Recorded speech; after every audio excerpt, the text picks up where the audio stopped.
Le président américain Andrew disait « The business of America is business ». Et le Congolais voudrait aussi dire que nous au Congo, « The business of Congo is business ». Nous voulons faire le business. Nous voulons que chaque Congolais puisse aussi avoir droit à la recherche du bonheur. Vous savez, un politique ou un politicien n'est pas seulement ce menteur-là, ce petit malin-là qui doit chercher simplement à défendre ses intérêts et se remplir les poches. Non, nous pensons qu'un politicien, c'est ça une leçon de la vie aussi d'Étienne Tshisekedi, un politicien est là pour permettre à la population, au peuple d'être en position aussi de rechercher son bonheur. Et cela passe par l'instauration d'un état de droit, c'est-à-dire un état où le droit signifie quelque chose, un état où le droit protège la population et un état où le droit permet aussi à la population et aux partenaires, qu'ils soient étrangers ou locaux, d'investir et de se développer, car en se développant, ils développent aussi le Congo. Bref, pouvoir créer un environnement où le Congolais se sent libre. Donc une démocratie apaisée. Monsieur Albert Moleka, vous avez anticipé sur la situation dans l'Est de la RDC en parlant des multiples violations des droits de l'homme. Dans quel cadre comptez-vous exercer les activités politiques actuelles, étant donné que l'appel donné par M. Etienne Tshisekedi était celui de ne pas aller au Parlement, c'était celui de ne pas reconnaître les élections législatives. Mais à l'heure actuelle, est-ce que vous avez des partenaires ou bien votre lutte politique, c'est celle qui est menée en mettant plus le peuple dans cette restitution des acquis des élections, ou bien vous voulez travailler cavalier seul? Monsieur Ilunga, le meilleur partenaire pour un leader politique, c'est et ça sera toujours le peuple. C'est et ça sera toujours le peuple. Si vous travaillez avec le peuple, et là nous parlons bien de partenariat, nous ne disons pas un peuple simplement suiviste comme des fanatiques derrière quelqu'un, non. Un partenariat, leader et peuple, c'est comme ça que vous pouvez avancer dans le développement, avancer en démocratie. Vous parlez des institutions, vous dites très bien, ça fait 7 mois que M. Kabila a été déclaré vainqueur. Est-ce que ce pays est gouverné? Est-ce que ce pays est en paix? Est-ce que la population est en paix? Est-ce que la population se sent en sécurité? Il n'y a aucune gouvernance, aucune sécurité, aucune paix. Ce pays n'est pas gouverné, malgré le fait qu'on a déclaré quelqu'un président, quelqu'un qui n'a pas gagné les élections. On a même installé une Assemblée nationale basée aussi sur des élections truquées. Il y a un gouvernement qui est mis en place. J'ai déjà qualifié ce gouvernement. Bon, c'est un groupe de personnes que l'on sacrifie à l'autel de l'illégitimité, parce que avec cette illégitimité, il est impossible, je vous dis, je vous prends un témoin, il est impossible de gouverner le Congo. Le Congo est et restera ingouvernable avec cette illégitimité. D'accord. Alors j'aimerais peut-être que vous donniez une analyse sur la situation, certes dramatique, que connaît le Congo depuis déjà une douzaine d'années, même plus, c'est celle de la région de l'Est. Donc les provinces de l'Est, je parle de l'Ituri, dans la province orientale, les deux Kivu, le nord et le sud Kivu. Il y a résurgence des violences, les FARDC, donc l'armée nationale est confrontée à une rébellion ou une mutinerie qui s'est prénommée ou nommée M23. Est-ce que vous avez un regard à nous donner par rapport à ces situations? Bon, bien que l'Est du Congo a bénéficié depuis plusieurs années d'une attention peut-être plus assidu de certains médias, mais je ne voudrais pas non plus réduire la situation du Congo entre voilà, l'Est du Congo où il y a vraiment une situation grave et les autres parties du Congo, les choses sont plus ou moins calmes. Non, ce qui se passe à l'Est n'est qu'une conséquence de ce qui s'est passé dans tout le Congo. C'est une conséquence directe de ces élections truquées. Et nous l'avons dit après, en fin décembre, nous avons dit qu'il y aura une instabilité due à cette absence totale de légitimité.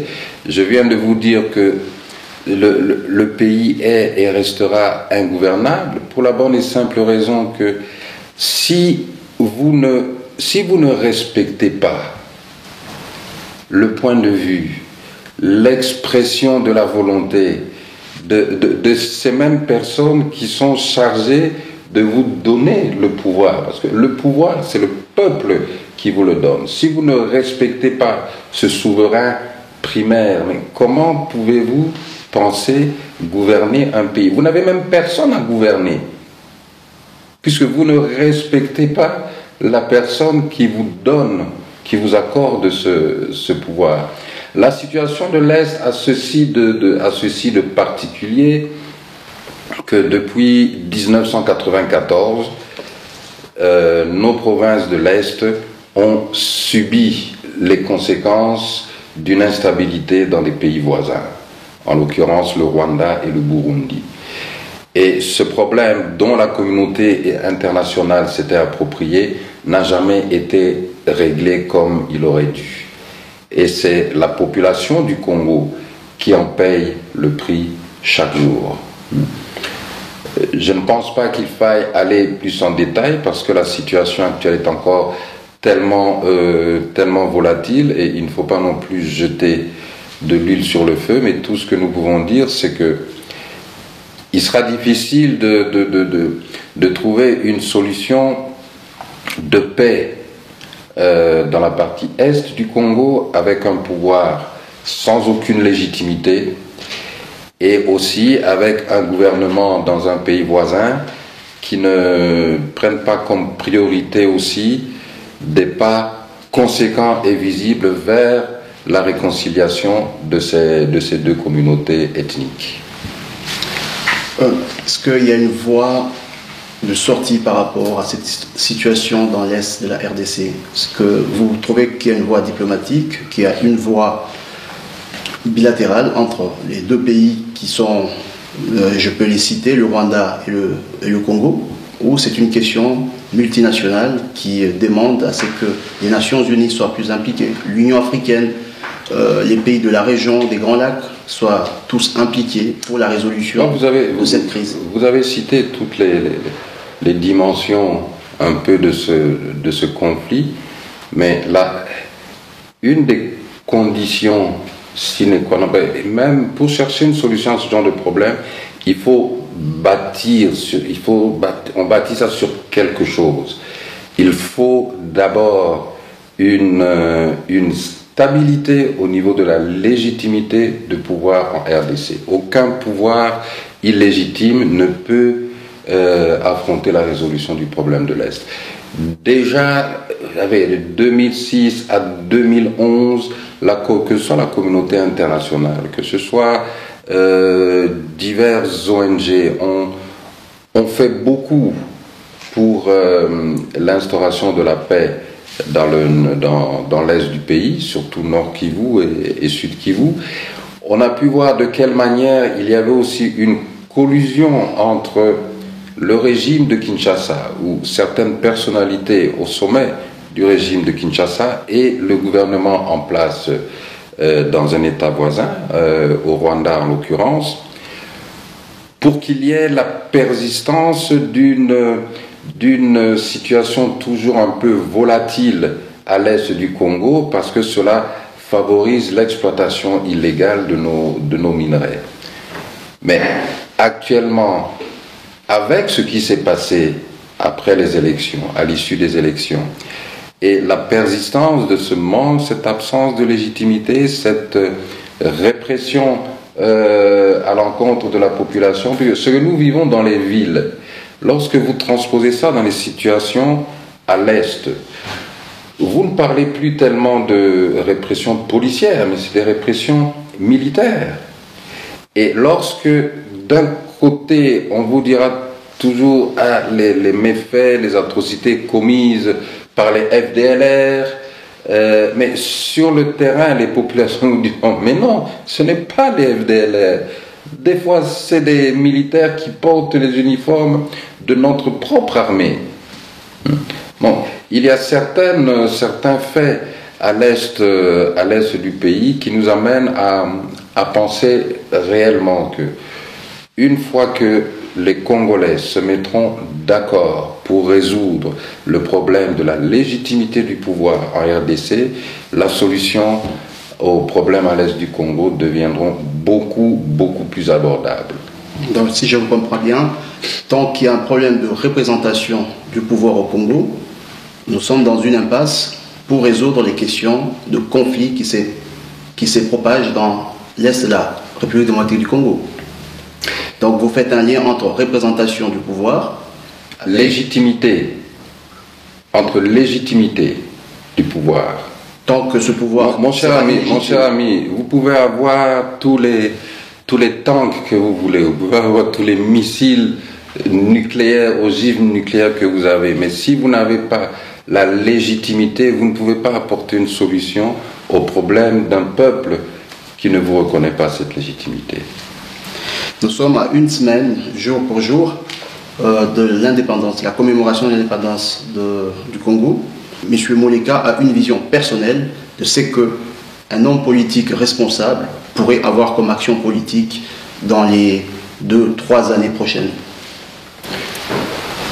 Oh, vous savez, en tant que fils du Congo, je crois qu'il est de mon devoir aussi d'avoir une vision et d'être conscient d'une mission pour mon pays. Cela requiert tout d'abord l'amour du pays. Vous devez aimer le Congo.